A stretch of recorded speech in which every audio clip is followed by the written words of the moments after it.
folks grew up on late-night warnings. It's 10 p.m. Do you know where your children are? Scared, straight. This is your brain. This is drugs. This is your brain on drugs. Any questions?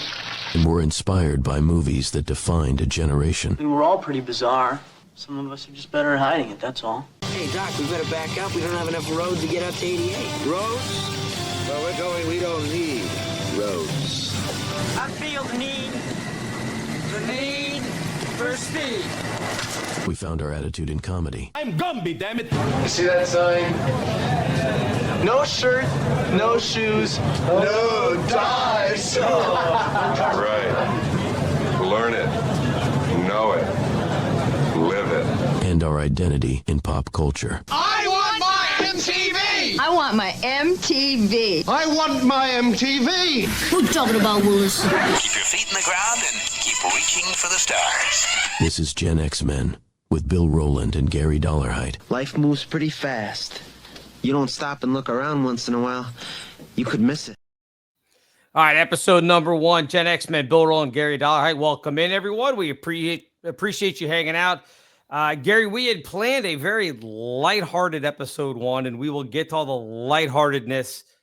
But I think we'd be making a mistake if we did not kind of, recognize the elephant in the room of everything that's been going on over the past week or so, and how it's just continues to snowball with the situation. We have to use certain words so we avoid the YouTube algorithm that will squelch the episode here. But the situation that happened in Utah with Charlie Kirk, and then just the landslide of things of people making huge mistakes and getting themselves in trouble and fired. And it finally came to a culmination, I guess, Wednesday, as we record this on September 18th, of ABC taking Jimmy Kimmel off the air. I mean, when are we going to figure out that you just can't do things? And I'm not talking about Jimmy Kimmel. I'm talking about all the people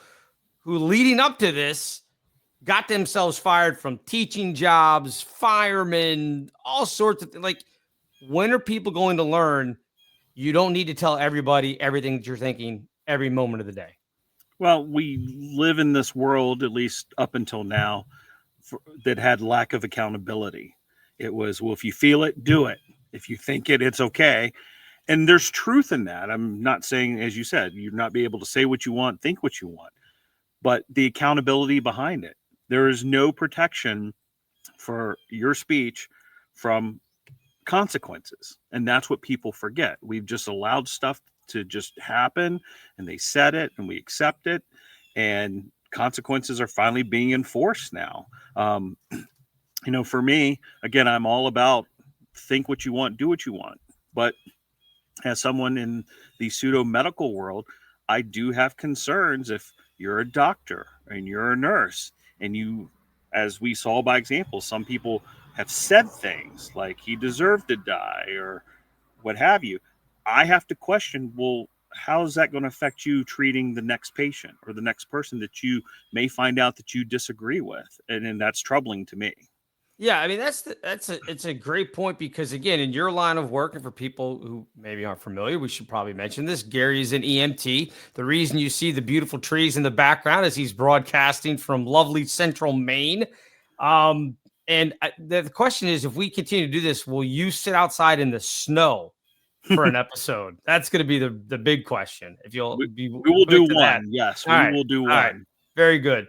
But I think it's a great point, because when you show up, and you and I have talked about there, you've told me countless stories of showing up and having somebody who's overdosed on something, and you have to give them, was it Narcan? What was Narcan, it? Yep. Narcan to bring them back. Now, if you're the type of person that walked in and they were wearing a T-shirt of whoever, Trump, Biden, Obama, whoever, pick your political spectrum, whatever it is, and you disagreed with them and decided, well, I'll just take my time. Oh, maybe I left the Narcan in the truck. Let me walk, and just let them die. because of their political beliefs. I mean, that's not a great way to go about doing things. So, yeah, I think when people see teachers, doctors, et cetera, expressing these types of things, yeah, it raises some eyebrows because you're in that field and you can't go about your job that way. Yeah. And I really want to focus on it's positions of trust, like you said, Right. policemen, teachers, where the influence, you're giving control over to someone else to handle something for you or for your kids. If you're a bank teller, if you're a barista at Starbucks, I really don't care. Right. But to me, it does bring up the integrity question of these certain professions that's how you feel. I mean, it's one thing to say, hey, I disagreed with Charlie Kirk. Of course. But it's completely another when it's, hey, one more dead. Great. You know, that to me, that's horrific. Yeah. I mean, in terms of humanity. And you're right. And again, I don't care. I mean, I don't go to Starbucks anyway because I'm not a coffee drinker, but I don't care. Dunkin' Donuts. If I walk into a Dunkin' Donuts and order a dozen donuts that take to something, I don't care what the kid or man or woman or whoever behind the counter. I'm really not worried about what their political leaning is. Just put my donuts in the box and hand it to me. That's all I need from you. So, look, I don't care. I'm not following them on social media. I don't care what they're posting. Now, the company may care because if people do see it and you've got your company that you work for in your bio, that's a problem for them because you are still, even if it's on your off time, and that's what people are arguing, well, they didn't do it while they were teaching class. It doesn't matter. You are a representative. If you put that stuff in your bio, you are a representative of your said company, school, organization, whatever it is. And again, they don't want the backlash. They just want to go about making money. They don't want you putting your opinions out there because it has nothing to do with their bottom line. Yeah, and I've seen it in my field, police, fire. There have been people that have been quietly let go because of things they said on social media. Can't do it. And some of that is also because what their actions were that they were posting on social media. You know, you hear it all the time, conduct unbecoming. Right. The agency does not want to be associated with because of whatever could happen, and something like that gets pulled up in a court hearing or trial. Now everything looks bad, and it's just a question of, are you able to do your job properly without any undue influence? Yeah, it is fascinating to me because look, I never went to any of Charlie. I didn't follow Charlie Kirk on social media. I never went to any of his rallies. I didn't listen to his shows. I was aware of who he was because it'd be hard not to. But even in that, if I didn't agree with everything he said, and I mean, I haven't done a deep dive into all the things that he said, and I'm sure there are things that I don't agree with. But okay, fine. So you know what I do? I don't listen to his show. I don't follow him on social media. I don't pay any attention to it. So if you didn't like Charlie Kirk for whatever reason, okay, that's fine. Don't go celebrating the death of another human. I don't care what his political leaning was that you disagree with. There's no reason to celebrate it, and certainly not celebrate it publicly where you could then lose your job. People just have to be smarter than that. Oh, absolutely. And I think, again, it goes back to this age of no consequence. And also, if you flip it, social media gives everyone a soapbox. Maybe not everyone needs it. And maybe that's what we're also learning. Well, and I think people actually have to also learn that, yes, it's great. Social media is great in the fact of like what you just said. Everybody can have their opinion. Everybody can put it out there. And if you do a good job of presenting yourself, people make a living off of putting stuff out on social media and everything else. Awesome. It's another way for revenue streams for people or whatever. But at some point, you have to understand that because of the 2 or 3 people that you may talk to every day are not the same of the people that are out there. I mean, that's we're going to try not to do a lot of politics on this because basically you and I are I think of kind of the opinion that politicians are worthless anyway.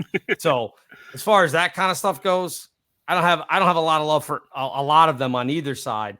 And case in point, this whole thing with Kimmel, look, I don't watch the late night shows. I haven't really been a late night show watcher since Letterman.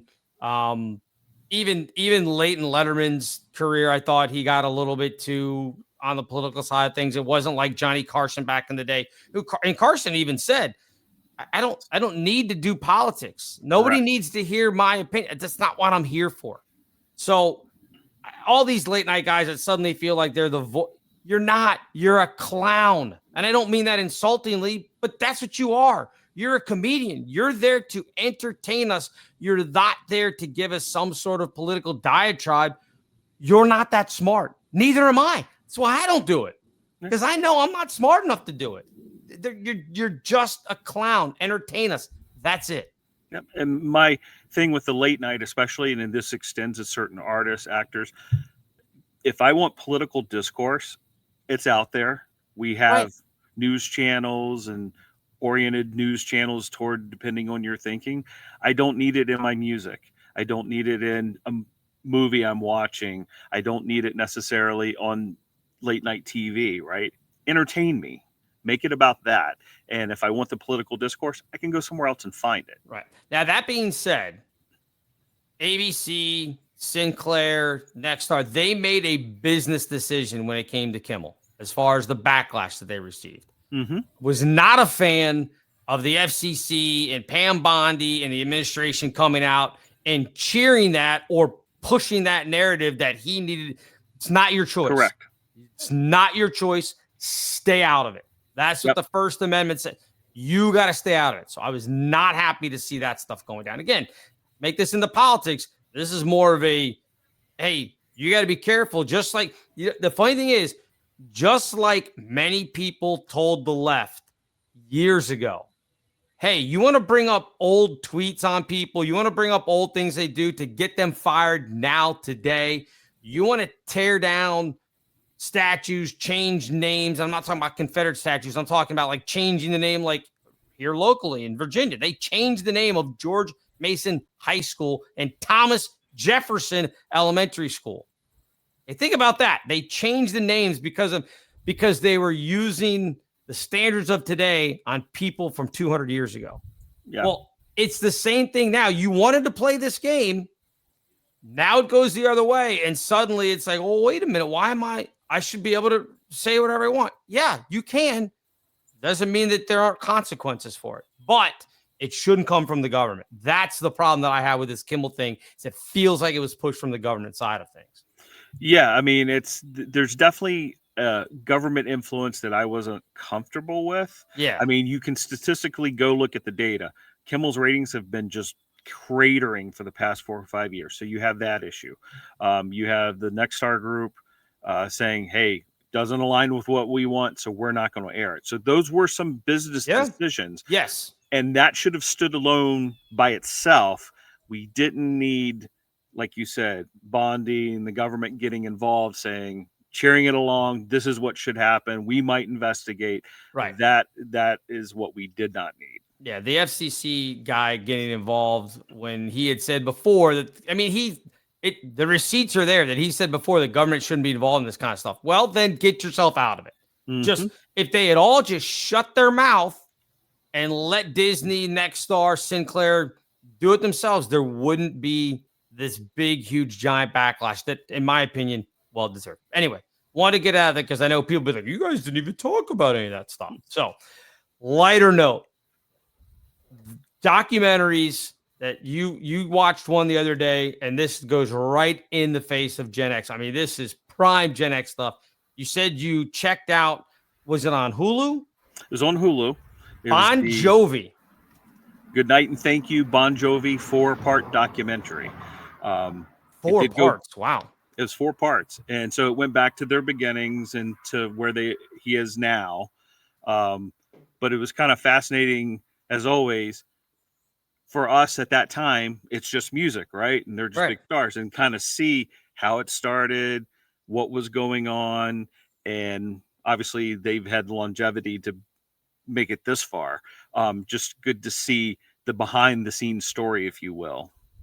What was some of the stuff that you learned in watching that you're like, oh my God, I had no idea about this? So first of all, Bon Jovi was really, when he first signed and the song She's a Little Runaway, he was a solo artist. He had a band, but they were really pushing him as just a solo artist with his real name, which is Bon Jovi. Okay. Which got converted later for the band. And then they kind of realized they had to do something different. So they created the overall persona of the band, changed the name. And that was in between She's a Little Runaway and their second album. And I was like, I never knew. And they showed pictures of the name, and it's like, yeah, that would have been weird because you would have been, is that Giovanni? Is that Giovanni? What is that? So some of the marketing that went into it. Another one was their manager, Doc McGee. Now, he was well known in music industry back then. Yeah, I know that name. But if you follow this documentary, it was very Elvis-like. He had them on the road for almost 2 straight years, on the road, in the studio, back on the road. And that's what started causing some of the problems early on. It was just burnout because, some people say strike while the iron's hot, but they're also humans with families and other things going on. So, certain things can happen to escape when you're constantly working over a 2 and 3 year span. But that was kind of the way it was done back then, though, right? It was. I mean, you had to get out on the road and support the album or whatever else, but this was just overkill. I think a little bit. I mean, obviously, supporting the album tours was a big thing, and world tours. But I think, I can't remember which one of them said that, hey, maybe a 1 month break would have been nice somewhere along the way, just to give us some time away, time home to figure some things out. I mean, I look at it and I know that it was more 70s than it was necessarily the 80s, but Almost Famous when they were showing the guys and going, I mean, nonstop. I mean, it was like you saw it city after city after city after city. We all know those rock and roll stories. We're old enough to remember all of that, but it just felt like that's what you kind of had to do. But I guess if you're doing that constantly, yeah, at some point you get tired of being in the same bus with 4 or 5 other of your bandmates. Yeah, we have to remember, especially musical, they're creative types. They are not designed to fit in the box. And at some point, if you don't let them have that pressure release, you run into problems. And we've seen it countless times over the years, stories of where some of these artists end up, what happens in their personal lives, divorces, drugs, alcohol.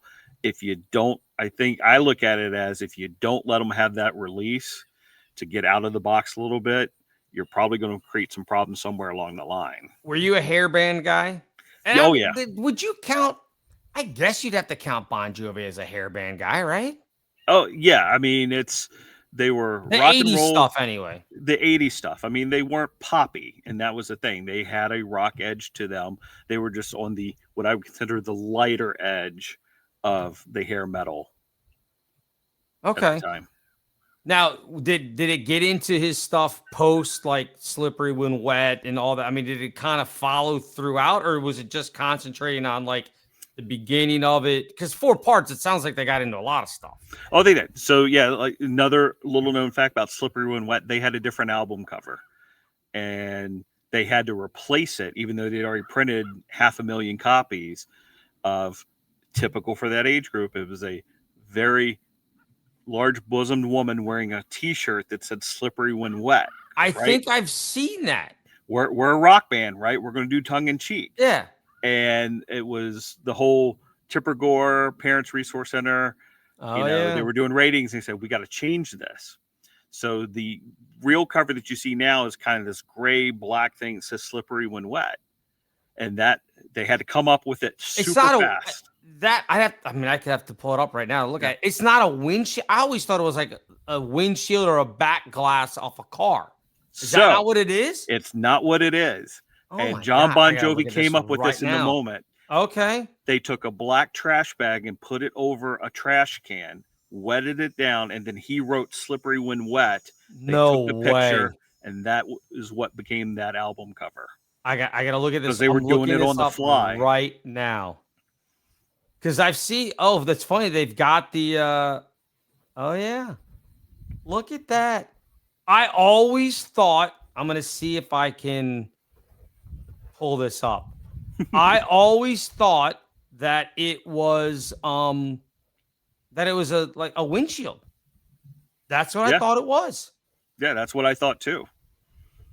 Let me see if I can no, it didn't work. I was going to try to pull it up, but I'm not quick enough to do this stuff. But that's amazing. As I look at it here, they do have the old picture again of the slippery when wet. Yeah, that's so funny that they have it. Let me see if I might be able to do it this way. I apologize for everybody going, what are you doing? I'm trying to get this stuff taken care of so you can see what I'm talking about. Let's see. Nope, that still didn't work. But there's the picture here of the model, the brunette with the t-shirt on that says slippery when wet, and there's a little cut just above her left breast. Doesn't show anything, but it's, obviously supposed to be very provocative. But yeah, that's funny that that's amazing. I never knew that was just like a trash bag. Yeah. I always thought it was like a back windshield or something. That's what I thought too. And so then it goes into, they continue along, and then obviously Richie Sambora left, and that was just a lot of not blaming him, but the documentary, he was going through a lot, and he just checked out. He didn't show for a show, and they didn't know what to do, and it just kind of went along, and he just never came back. Did they get into any of his relationships or that, or did it stick basically music? Whose relationships? John Bon Jovi's. Not really. I mean, he's been married since the mid 80s to the same woman. And what you find with him, that which in itself is amazing. That's what's amazing. He is that very focused, very business. He knew from day one what he wanted to do, how to do it, how to carry out.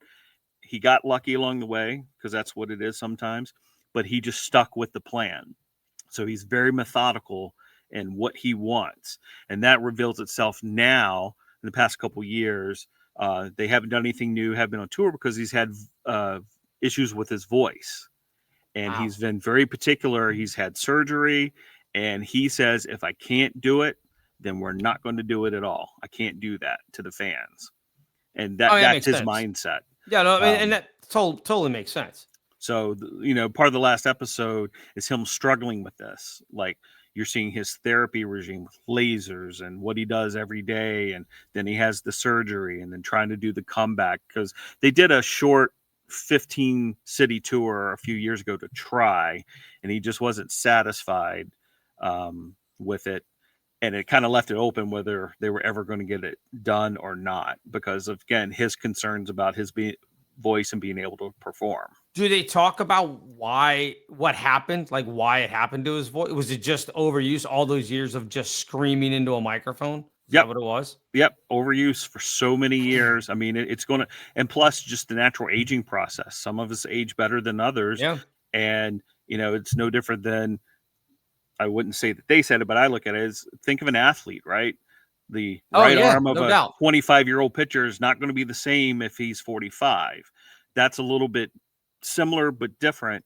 And so the voice is the same thing. Your body changes, what it goes through, plus being worked so hard for so long, it just finally took its toll here. And, he's 60 something now. So is he really? Oh yeah. Like, I think, I don't know why that surprises me, because I mean, we're both mid 50s. So yeah. Tico Torres, I think the drummer, he was the oldest one. He's in his 70s. They look great. Don't get me wrong, but you start to go, wow, these guys are that old. I know, it's awful. Because, when they're doing the cut-ins with John Bon Jovi, he's 63. My wife and I kind of laughed because he's got I was like, whose grandma is that? Because he's all gray. Yeah. Yeah. And it's not feathered. It's just kind of the short haircut. And then you go back and they, show the flashback pictures when it's long, it's brown, it's highlighted, everything you remember from back then. It's like, wow, he's old now. Did you know, and maybe you did because you just watched the documentary. I'm just pulling up his little bio thing here. I had no idea that they had 16 studio albums. Yeah. I had no clue. I could not have told you that at all. I mean, if you'd asked me, I'd have been like, okay. I just knew they were prolific even after the highlight of the 80s. So I figured the numbers would be in that zone. But obviously there was only so many hits and so few that were, landmark albums. Right. Yeah, I mean, Slippery When Wet was their third album. Mm-hmm. And then New Jersey, don't remember that. Keep the Faith. Those three were the big ones. Okay.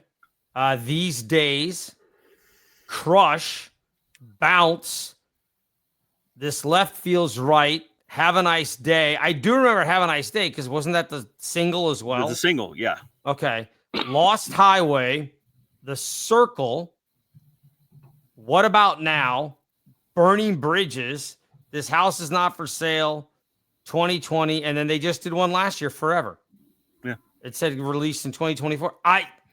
I would have lost that bet if somebody had said Bon Jovi over under 10 studio. I would have been like, under. I'm going under. Because I did not remember any of those. Well, those three, Slippery When Wet, New Jersey, and what was the third one you mentioned? Those were kind of the big core that we remember because they had multiple hits.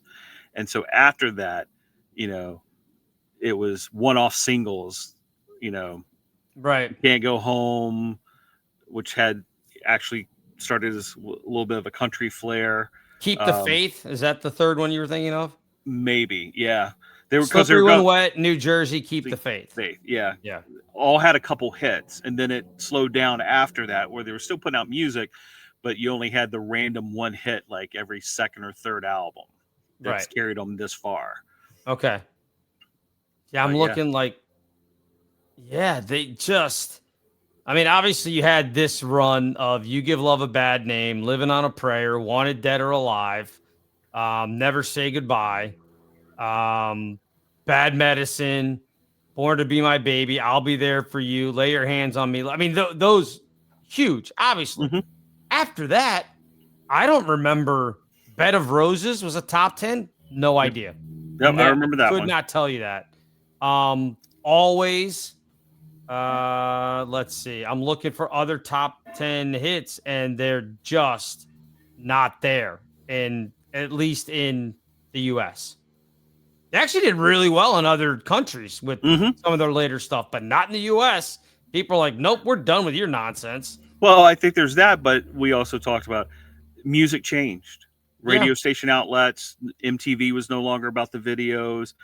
Because you remember, you go back to the 80s, much like we're going to talk about movies later. Yeah. You could have Aerosmith, Run DMC, Bon Jovi, everybody in the top 10. I don't even know what you have anymore because the music changed. So I think there was less room for certain groups, certain acts that after a certain time you just couldn't get the airplay anymore. Well, I wonder if they got hit too with, I mean, everybody.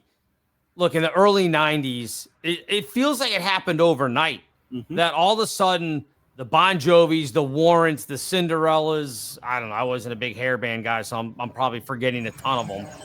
All of a sudden everybody left them aside, and suddenly it was Soundgarden, Nirvana, Alice in Chains. Like, it was just like, again, it felt like it happened overnight.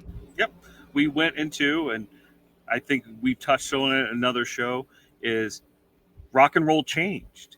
It went into this grunge scene and a little bit more depressing kind of music versus music that was all about having a good time and women, cars, right? Everything. And I think they got pushed aside for whatever reason, and that became more of the norm. And you can say I'm an old guy, but that's kind of when my contemporary music following kind of stopped because it wasn't fun anymore. To me, there wasn't music that you cranked in the car, put the windows down, and kept riding down the road. You know what that became? That became rap music. Yes. That's what we all started cranking the windows to with the big bass and everything. That's to me, honestly, I mean, I was listening to that in high school too. I mean, I can remember, the Great Adventures of Slick Rick and Cool Mo D and all these guys from the 80s and everything else. But I feel like we got into, Dr. Dre and all of that in the early 90s. And I think honestly, a lot of us are just like, I don't want to listen to these guys talk about how horrible life is. Let me listen to the guy talking about going out and shooting hoops and everything else now. I mean, it got a little violent here and there in the lyrics with some of the rap songs, but you're right. I think it didn't give you that depressed vibe as much. Correct. Yeah. I think that's where it came from. All right. So I watched, and you haven't seen it yet, but I watched I think it is Netflix 2-part series, AKA Charlie Sheen, I think is the name of it. This was, I mean, it's fantastic.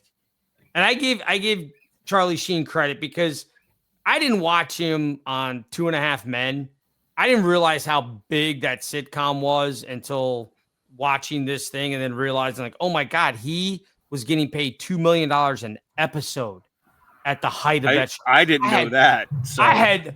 Trust me, I sat there and went, are you kidding me? $2 million an episode for that garbage? And an episode is 22 minutes long. I know, but apparently that show was a monster. This just shows you how out of touch I am. But I didn't watch 2.5 Men. I didn't watch Big Bang Theory. I didn't watch, what else was CBS? I mean, look, Chuck Lorre's amazing. Yeah. That dude is unbelievable as far as coming up with different concepts and TV shows and everything. But I had no idea. But it was fascinating. And I just never thought about it that he talks about, again, Sean Penn is in it. I give him credit because he tried to get everybody that would have awful things to say about him in this documentary because it's basically his part of it. He's just sitting in a diner somewhere. Like they took over a diner basically, and he's sitting in the corner booth with the cup of coffee. That's it. And then like the camera guys, and you'll hear the producer kind of leading him into talking about different situations that he was in. And then they got, Denise Richards' ex-wife, and Brooke Moeller, I think, is another one of his ex-wives that was on it. The last wife that he had. They were in there talking about all the lousy stuff that happened with him. Sean Penn was in it. Sean Penn is a childhood friend. George Clooney is a childhood friend. I mean, you forget that they don't live the life that we grew up with. But what I found fascinating was when he was younger, he says he's probably 9 or 10, which sounds about right. He went to, I guess, the Philippines or wherever they filmed Apocalypse Now to be on set with his dad. All right. And was there for like 6, 7, 8 months as they were filming this thing. And it took forever, like 18 months, almost 2 years to film Apocalypse Now. But it was fascinating for him. He went and he said he went and, again, watching this thing of the movies being made, but kind of gravitated towards like the prop people, the people that were doing like the fake limbs and, hands that had gotten blown off and stuff like that. And then his dad gave him and his brother, and he had 2 older brothers. Obviously, we know Emilio Estevez.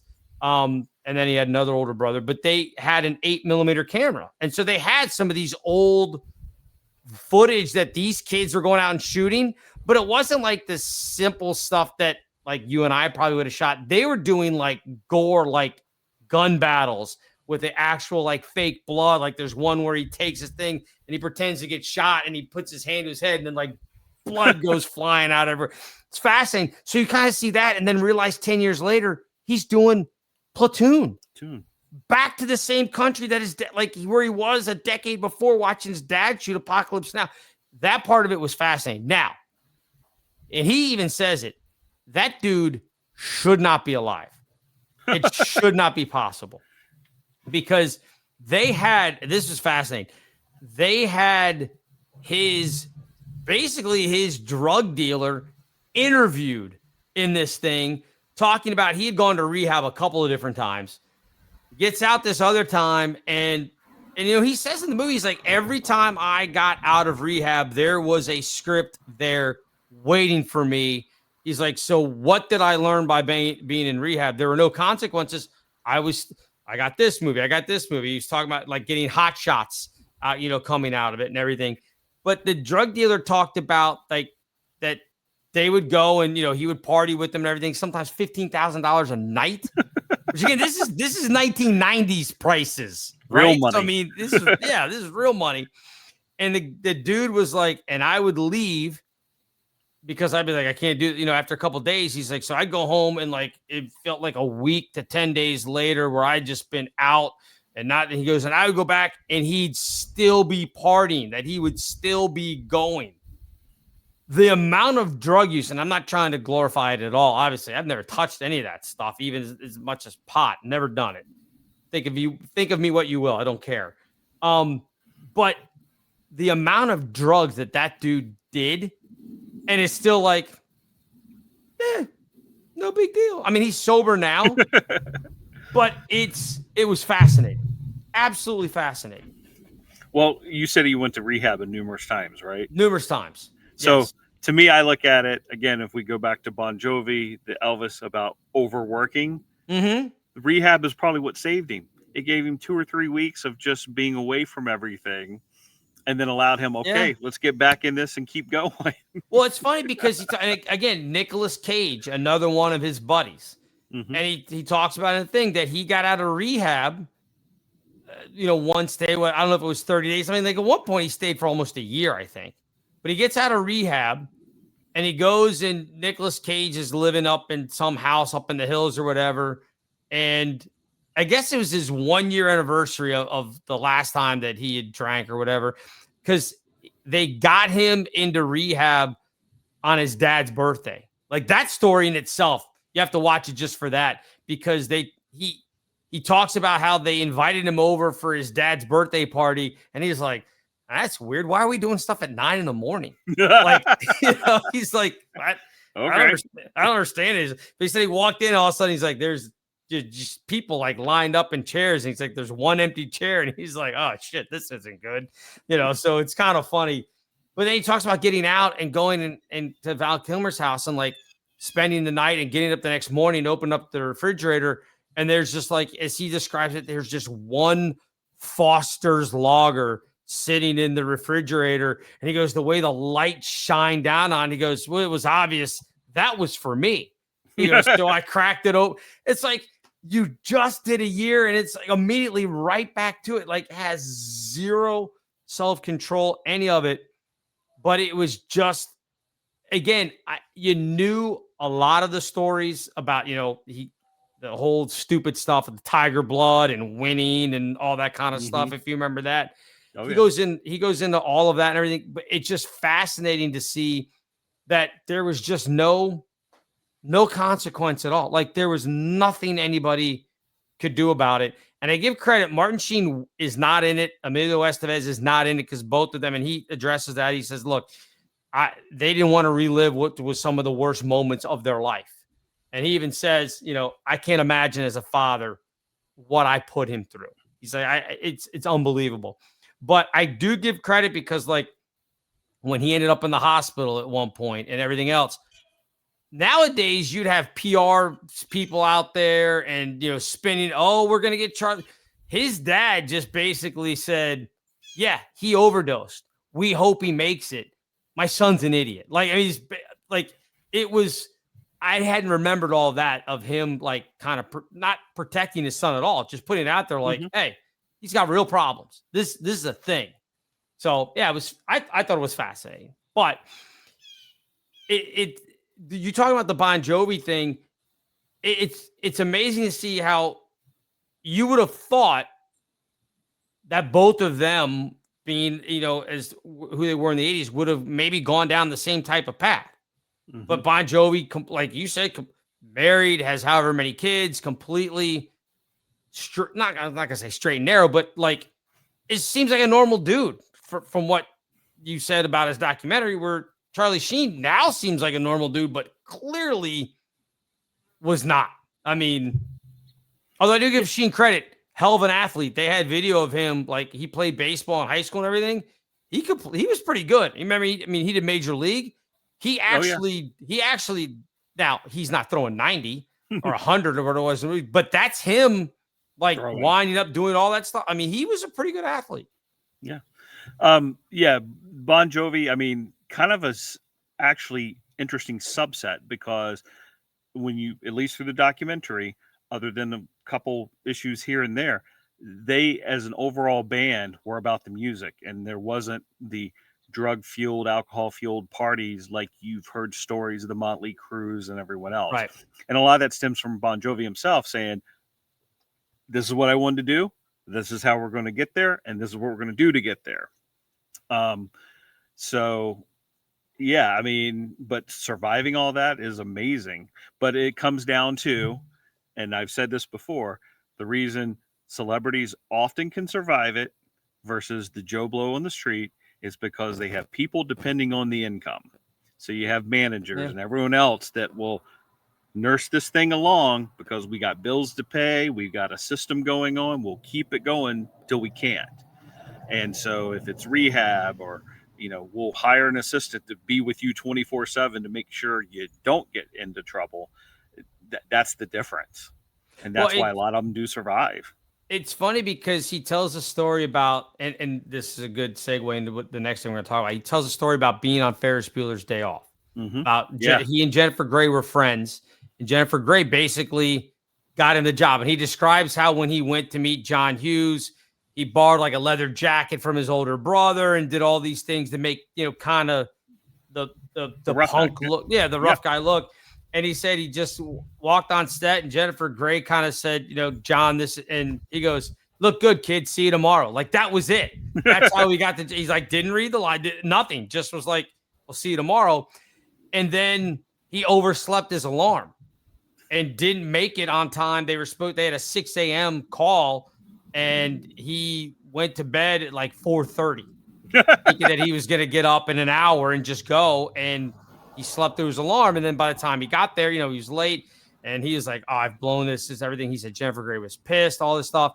And then John Hughes was like, oh, you made it. Great. So he says that he doesn't remember consciously thinking, oh, I can get away with this. He's like, but I'm sure there was some part of me that thought, oh, sure, this is I'm good. This is how it works. And John Cryer, who is his co-star on 2.5 Men, talked about Charlie coming in, and you could tell from the night before that he was wrecked and everything else. And he's like, but he hit his lines. He got the laughs. Like, what were you going to do? But I mean, Cryer was angry about how things went down, which you should expect. He basically tried to blow up, and then they brought in Ashton Kutcher. Again, I didn't even know that Denise Richards played his love interest on the show. I had no idea.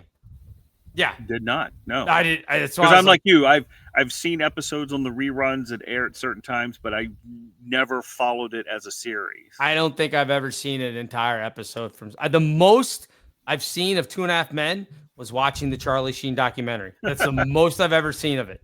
Because I was just like, this isn't for me. It's not made for me.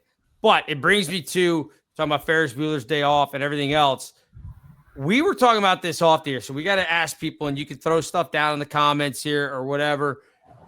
The mid-'80s, was it, again, for Generation X, I'm sure people, Gen Z or whoever, boomers are going to disagree with this.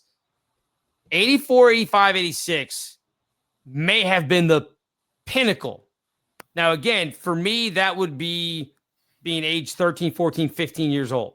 Mm-hmm. So give or take a couple years on depending on which side of Gen X you're on. You can make the argument 84, 85, 86 may be the peak of movie watching as far as like hit after hit after hit, and they just don't have those anymore. As far as I'm concerned, they don't. And I think, part of that's also, again, we've talked about this, a change in the society of how it was. In the 80s, that was still part of we make hit movies, and then only the good ones get made, only the good ones end up at the theater with all the marketing backing. And then once we started hitting with DVDs, VHS, everything else, then you had your direct to video moments. And now we're into complete streaming. where you don't have necessarily all that overhead. So I think we're making a lot of movies that we're just throwing out there to fill space. Yeah, I mean, listen, here's just 1985, because again, I could make the argument, and I'm not gonna say that 84 and 86 weren't good. They had their movies, but listen to this lineup from 1985. First off, Back to the Future. That, no matter what else you have from any other year, Back to the Future's 84, 85, 86. It's number one, right? No matter what. I'm not sure you come up with a better movie. Maybe some people would argue Top Gun. I would say no, because Back to the Future then spawned 2 and 3, which were also, again, you want to talk about a series and doing sequels. It was 1, 2, and 3. I'm not sure you could say that any of them are bad movies. What do you got going on there? It sounds like something's trying to attack you. I was going to apologize. The neighbor across the street has got a new John Deere. Oh, lovely. He seems to be scraping his driveway. So my apologies. Can we get a picture of it? Can you flip your camera around at all? Just work with me for a little bit. Let's see here. Beautiful landscaping you have there. We got to untangle. What's the outbuilding there? That to your building? right. Yeah. That is my project that maybe possibly might become a house at some point. All right. Nice. So, hold on. Let's see. I've got to turn away so I can't see, but there he is. Okay. All right. Yeah, you can. Oh, yeah. You can see him there in the background. Yep. So nice. I will allow him some slack. My poor neighbor has had some super, almost didn't come home health concerns. Oh, geez. And so that is his prize for surviving and coming home. And for the past 2 weeks, we've been tractoring. All right. Well, that's good therapy here in Maine. So I apologize for the it's fine. It just sounded like you're getting attacked. All right. So let me run these down from 85. Right. Mm-hmm. Back to the Future, The Breakfast Club, St. Elmo's Fire, Fletch, Rocky IV, Better Off Dead, Weird Science, Real Genius. By the way, both those movies released the same weekend.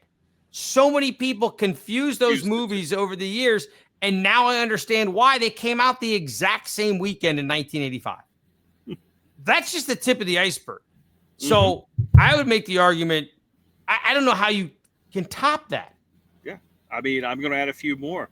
Tootsie, Cocoon, those are iconic. The Goonies, those were also 85. Goonies, yep. So, I mean, that's a big year in terms of, if you say those movie titles, people know, right? These aren't something off and, what was that? Was that like a B-side movie? What? You say those, people go, oh, I remember that. Now, people may say 84, and you brought this up offline with us, Ghostbusters, The Karate Kid, Beverly Hills Cop, 16 Candles, Terminator. That's good, but does that top what 85 had? I mean, don't forget Indiana Jones, Temple of Doom, Gremlins. Beverly, you said Footloose. I mean, iconic to me. Yep. Police Academy. This is Spinal Tap, Splash. I mean, there's so many movies that you throw that title out there and it's like, oh yeah, I remember. I don't know if you get that nowadays. I mean, you and I talked about looking at the 2000s, and over the course of 25 years, all of a sudden, there's a handful of movies like, oh yeah, that might be iconic, that might be around, but it gets thin to me pretty fast after you get through those. Well, yeah, and if you take out, and I ran this the other day, if you take out sequels and animated movies, which people are going to say, well, you're just eliminating everything. No, not really. I'm talking about, I want live action comedies, right? And I ran this through our good AI thing, right? So you go back to 1980, 3 of the top 10 movies were comedies. This is grossing, okay? So 1980, you had 9 to 5. That was the Dolly Parton movie. Stir Crazy. I take it back. It's 4 of them. Stir Crazy. That was that Gene Wilder and Richard Pryor. Richard Pryor. Airplane, classic, and of course the Blues Brothers. All four of them finished in the top 10 all-time grossing movies from 1980. 1981, Arthur, Stripes, The Cannonball Run, Four Seasons, which I would argue is not a comedy. Yeah, no, that's Yeah, that's the Alan Alda and Time Bandits, right? So you just go through that and you go, okay, like every year there are comedies that make the top 10. And you get to like 1998, you had There's Something About Mary, The Water Boy, 2. And then it gets really really slow. 2001, no comedies in the top 10. 2002, the only one was My Big Fat Greek Wedding. 2003, you had Bruce Almighty, Elf, School of Rock. Well, actually, take it back. School of Rock was 12. So you just had Bruce Almighty and Elf. 2004, none. 2005, just Wedding Crashers. Like, it just goes away. What happened that all of a sudden we stopped making good live action comedies that aren't sequels or animated films? You're muted. Am I there back? You go. Yep, Okay. Now you're back.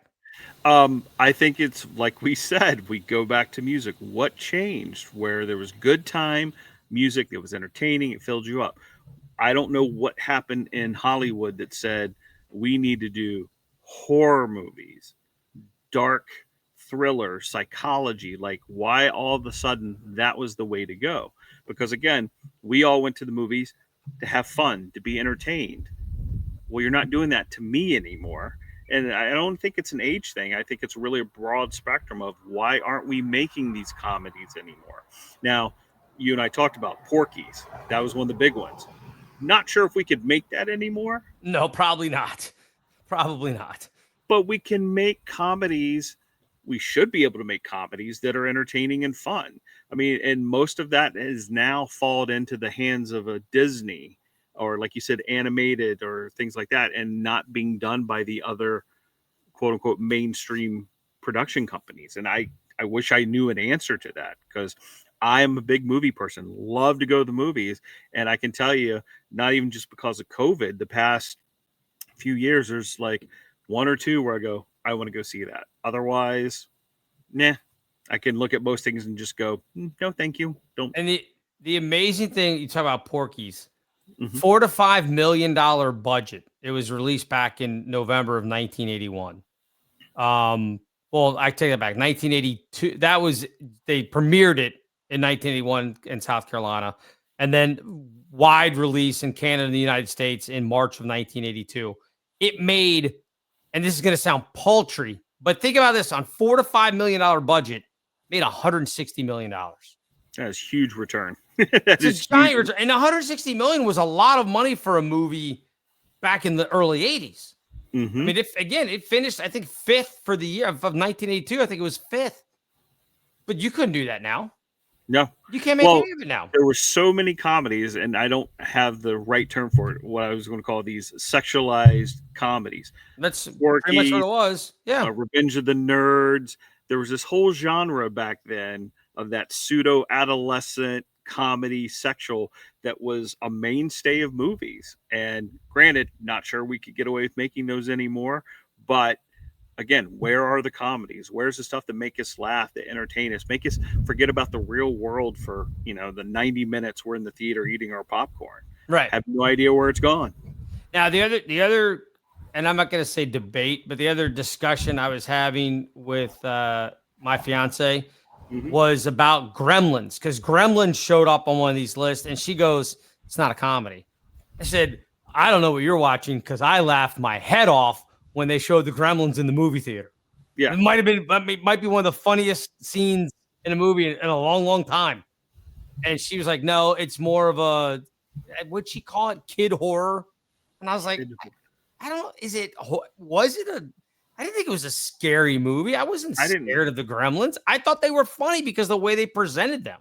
But maybe that was just me as a kid, just being so dead inside that I wasn't afraid of these gremlins. I don't know. Well, and I think that's it. That you look at it, it wasn't really to instill fear like a typical horror movie, because it is these little fuzzy things, right? Yeah. So it's kind of that middle of the road. I mean, to me, similar, modern, different is Zombieland.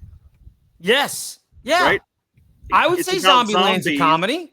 Right? It's about zombies and there's a little bit of gore, but overall, it's a funny movie. The way it's the dialogue, the way it's written, what they do, it is a comedy and it's hysterical without making you feel, Yeah, well, shrinking and in your seat. You don't really see the zombies. I'm not gonna say as human because obviously not, but you know what I mean. It's like you don't. There weren't. It's not like the other zombie movies where you see them, or even like The Walking Dead, where you see them all the time. They're there, but it's more like it's more. Sorry, it's there, but it's more presumed. Yes. So, and that's 2009, and the sequel was 2019. So they're making some, but even this only made 102 million at the box office. So Porky's made more than Zombieland. Which I don't know that I would have won that bet considering it was, 30 something years later and movie prices were more expensive, to go to the movies. So, but yeah, you're right. I mean, Zombieland's a perfect explanation. So would you put Gremlins as a comedy? To me, I would. Okay. And that's just because my judgment on what a horror movie is.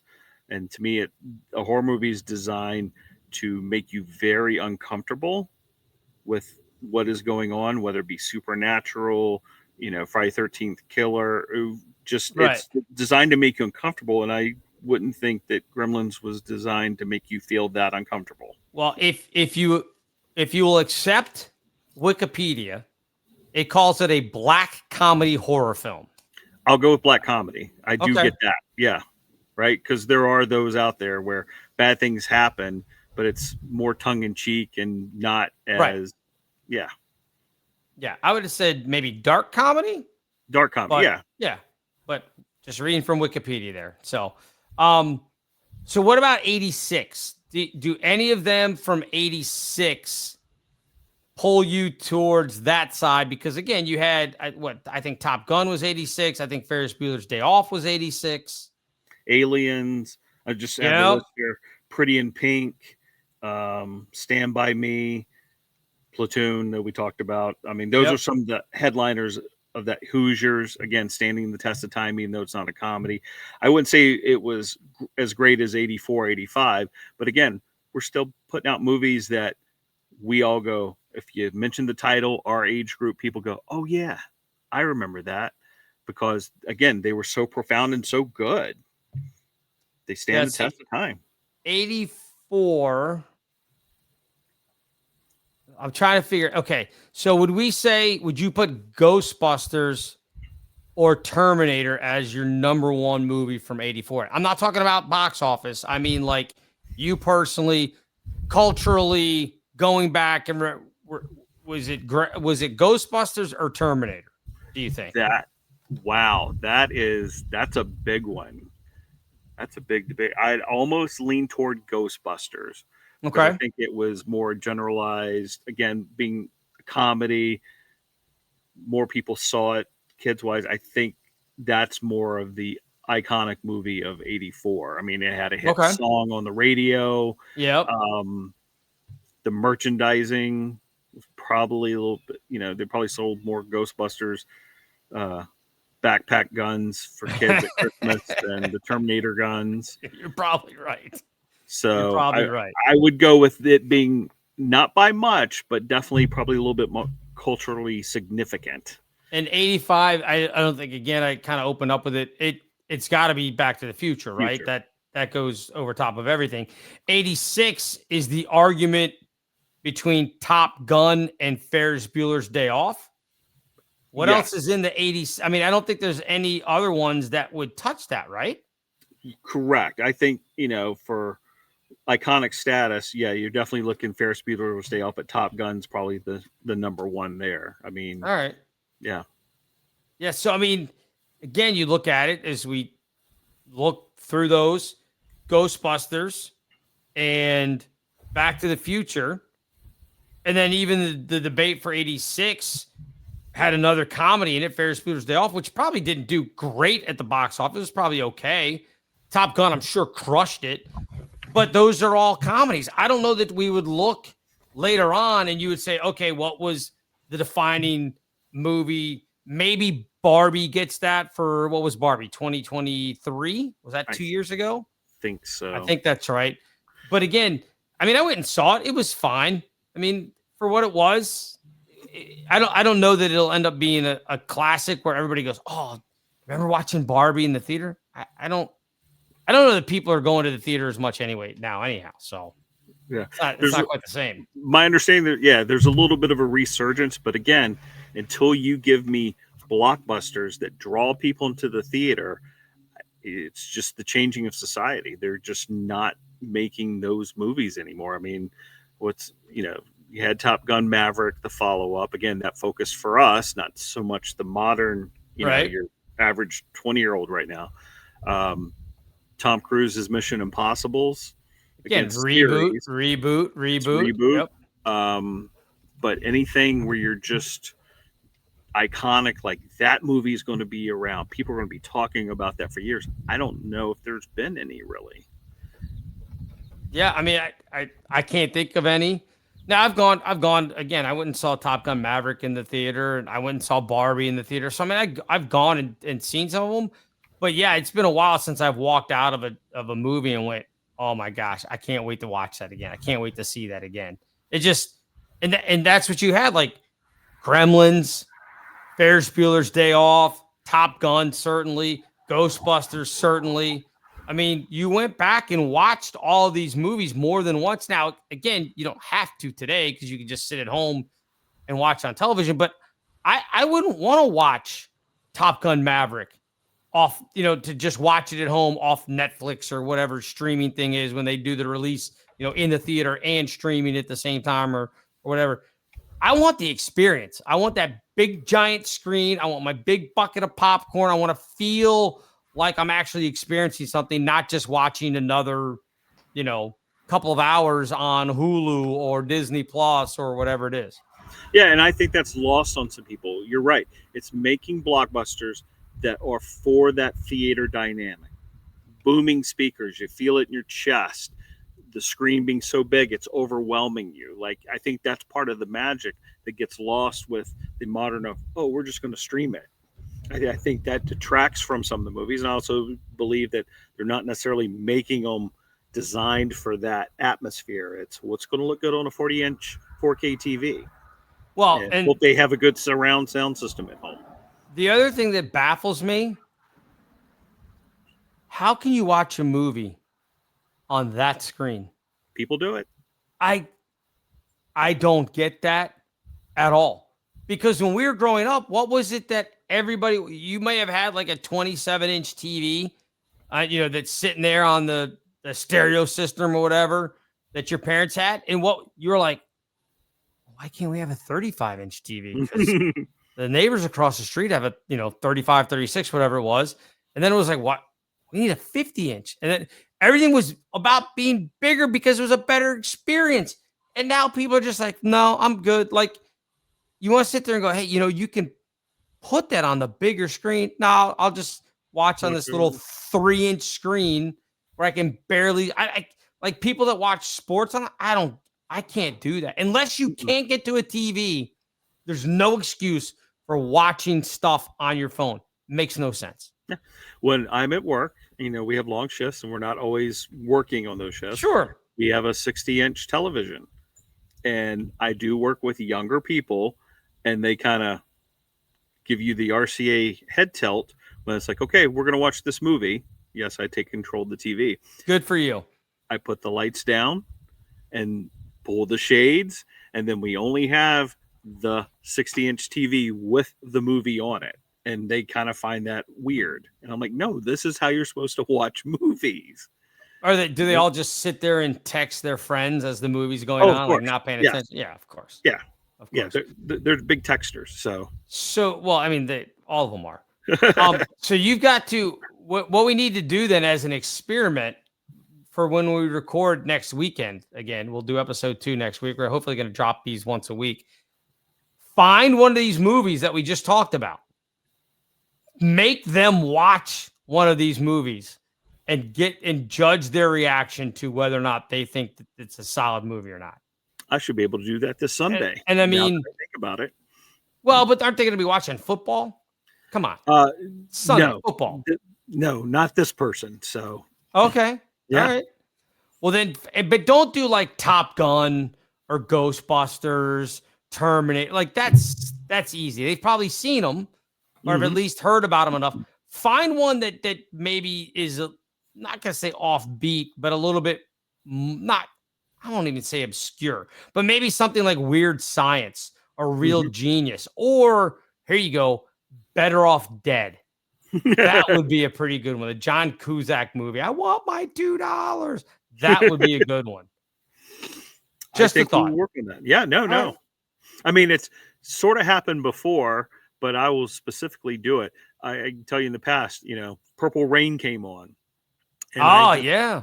The fear of what are we watching came out of my partner's face, but they were 24 years old. Did you go, how dare you? How dare you? I didn't go that far. Did you have to explain to him who Prince was? I did. Because oh my God. I had to explain the sense of they knew the name. They knew it was a big artist, but that was about it. Like, didn't know songs? Didn't really know songs. Yeah. And I just said, you just don't understand the musical genius of this man. Yeah, I mean, I guess if this was recently, so 2025, Purple Rain's now over 40 years old or close to it. It's close to 40 if it's not 40. So I guess that'd be like us in our 20s. That would have been the 90s going. Well, I mean, I think I was pretty aware of musical acts and everything from the 50s. Correct. I think I would have known that. Yeah. Again, this wasn't an obscure artist. This was one of the biggest artists of all time.